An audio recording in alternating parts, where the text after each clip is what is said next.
외계 행성인 케플러 169b는 반은 가스, 반은 암석과 얼음으로 구성되어 있는 토성 질량의 행성이며 이중성계인 케플러 16 주위를 229일 주기로 공존하고 있습니다. 이 행성은 이중성 주위를 돌고 있는 첫 번째로 확인된 명백한 사례입니다.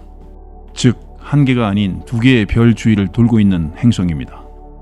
케플러 169b는 목성과 토성과 거의 비슷한 질량과 반지름을 갖고 있는 가스 거대 외계 행성입니다. 이 행성의 반지름은 목성의 0.77배로 토성보다 약간 작습니다. 역시 마찬가지로 이 행성에는 고체 표면이 없습니다. 케플러 169b는 이중성계에서 행성 형성의 내부 한계로 여겨졌던 반경 내에 위치하는 특이한 점도 가지고 있습니다. 이중성계 주변에서 안정된 궤도를 유지하려면 행성이 두 개의 별들 사이의 거리보다 최소 7배는 멀어야 한다고 여겨집니다. 하지만 케플러 169b의 궤도는 그 거리의 절반에 불과합니다. 케플러 169b는 생명체 거주 가능 영역의 외곽에 가까이 공전하고 있지만 표면 온도는 섭씨 약 영하 100도에서 섭씨 약 영하 70도로 가스 행성으로 여겨집니다. 케플러 169b는 2011년 나사의 케플러 우주망원경을 탑재한 우주 관측소를 통해 발견되었습니다. 과학자들은 이 시스템의 별 중 하나가 다른 별에 의해 가려지지 않았을 때에도 어두워지는 것을 관찰함으로써 케플러 169b를 탐지할 수 있었습니다.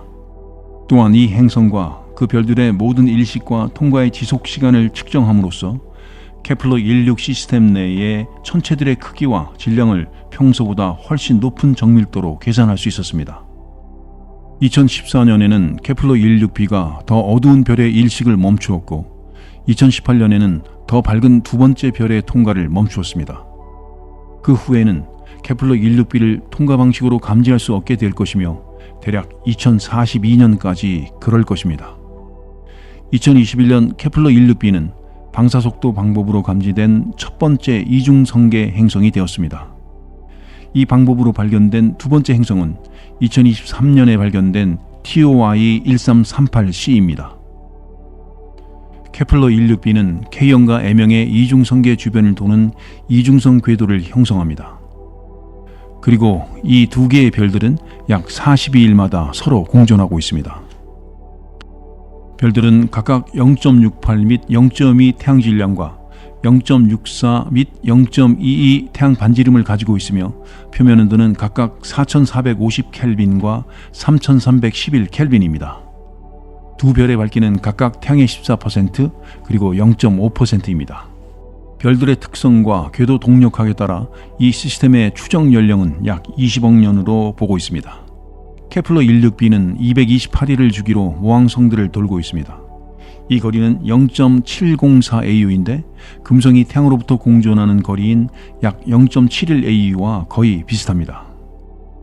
이 행성은 현재의 궤도 그 자체에서 형성된 것이 아니라 다른 곳으로부터 이동해 온 것으로 보이며 궤도의 작은 이심률은 여전히 설명되고 있지 않습니다.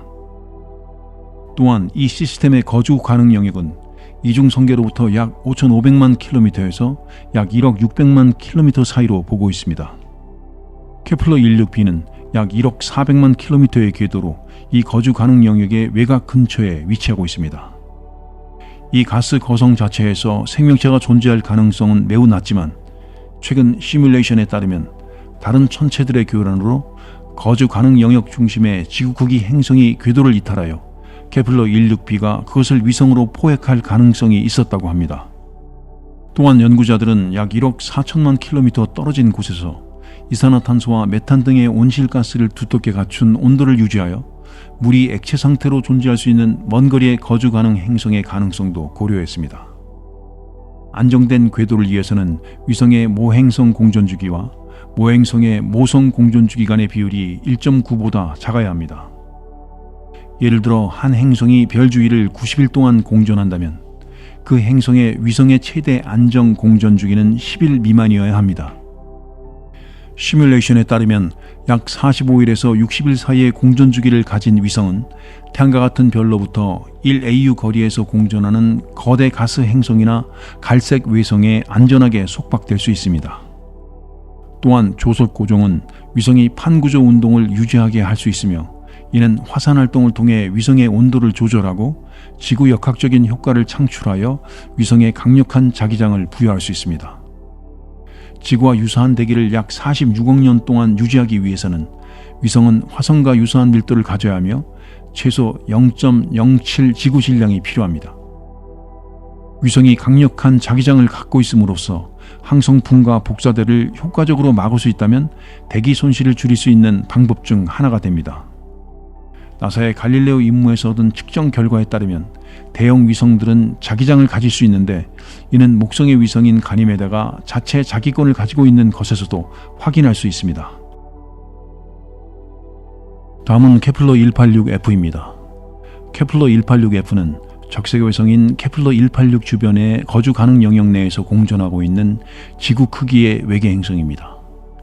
이 행성은 나사의 케플러 우주망원경에 의해 발견된 모성 주위를 돌고 있는 5개의 행성 중 가장 바깥쪽에 위치하고 있으며 지구로부터 100조짜리 방향으로 580광년 떨어져 있습니다.